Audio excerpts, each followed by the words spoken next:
Rosalind Browder has been a registered nurse for 36 years. She's currently a unit director of dialysis and hemoparasis at Emory University Midtown. She is also an adjunct clinical professor at the University of West Georgia Carrollton. She was born in Omaha, Nebraska to parents Othello and Myrtle Browder. Number 6 of 8 children, Rosalind has one daughter, Tia. She's always been her biggest cheerleader. They moved to Atlanta in 1986. After graduating from Central High School in Omaha, Nebraska, she started her college journey to become an accountant. She became ill with an autoimmune disease, lupus. In the early 70s, not a lot was known about lupus. The prognosis was poor. She was told she would not live past 25, and if she did, she would not be able to care for herself. But she had praying parents. Because of prayer, she is currently 65 years young. During all the time she spent in the hospital, she never had a black nurse, and she felt the nurses did not care. That experience pushed her to go back to school to study nursing. Rosalind completed her bachelor's in nursing science in 1985 from Clarkston College of Nursing and passed her nursing boards in the top 10%. She earned her master's in nursing education in 2015 from American Sentinel University. She is currently working on her Doctor of Nursing practice. Rosalind works with renal failure patients that are currently on dialysis and treats sickle cell patients to prevent sickle cell crisis. African Americans are almost 4 times as likely as whites to develop kidney failure. These are 2 conditions that affect us in high numbers. Rosalind says, "I have a dream that by 2030, we will see a decrease in renal failure among African Americans." She has worked with renal failure patients since 1980, developing a program called First Step when working for DaVita Kidney Care. This program was designed for renal failure patients to understand how their kidneys work, their medications, and when they must start dialysis. During her 20 years with DaVita, she was instrumental at developing and teaching patients and staff on renal care.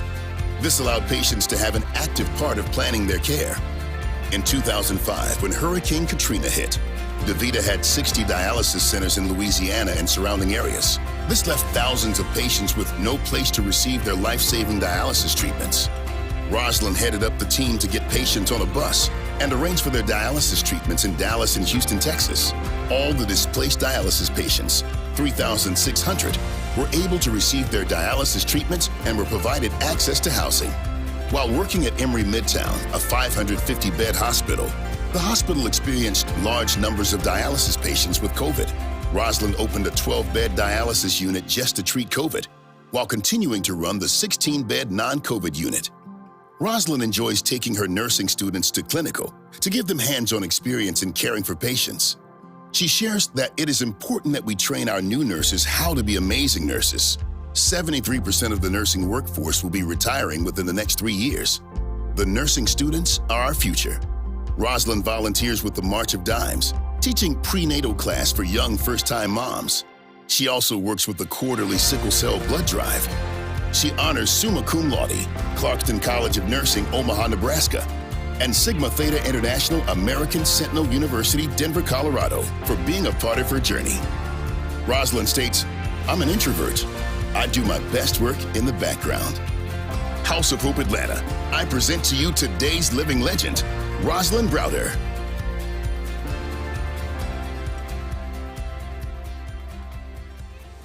Certainly we're going to lift every voice and sing till earth and heaven ring with the harmonies of liberty. Let our rejoicing rise high as the listening skies. Let it resound loud as the rolling sea. This is the day the Lord hath made, and we're here to rejoice, and we're here to be glad in it. Listen, we're so thankful that 14 years ago, we started our Living Legends tribute here at our church. We want to honor those who've made significant contributions to Black history. We know that many years ago, Carter G. Woodson started what's called Black History Week. That's now been expanded to Black History Month in the month of February, which happens to be the shortest month of the year. But in the real sense, Black history is not just Black history, it is American history. It is world history, and we want to honor those who made significant contributions, and we've done it down through the years. Members of our church who work in athletics, in business, in law, in medicine, in entertainment, you name it, education, you name it. We've honored people here over the past 14, 15 years, and this year is none less.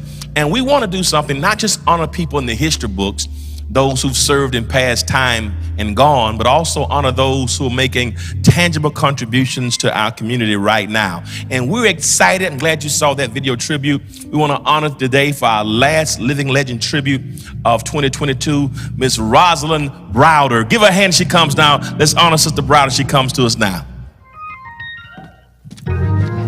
Thank you, Pastor Smith. I just want to first give honor to my Heavenly Father.